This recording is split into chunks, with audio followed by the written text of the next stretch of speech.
القلاية 8 لتر ديجيتال سكاني، خطيرة قوي قوي قوي، شكلها شيك وجميلة ومسكتها مريحة واستخدامها مريح جدا وسريعة، وبتطلع الاكل فعلا فعلا فعلا ما يفرقش كتير خالص عن الزيت. اصلا خلاص اتعودنا على طعم الاكل منها. الشبكة بتاعتها ما بتطلعش بسهولة عشان الناس اللي بتخاف تفضي من الدرج على طول. في كاوتشات كده 4 كاوتشات بتمنع ان هي تتزحلق منها.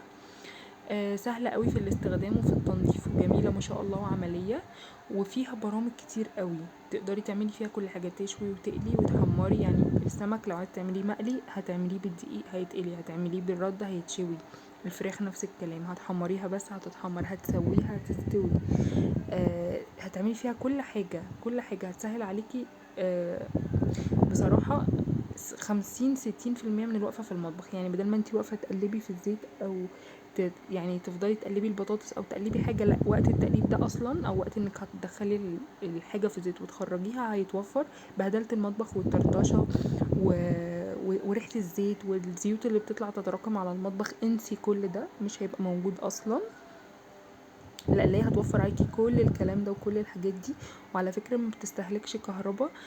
تساوي شغلها العظيم، يعني ممكن حوالي 50 جنيه في الشهر زيادة على الكارت،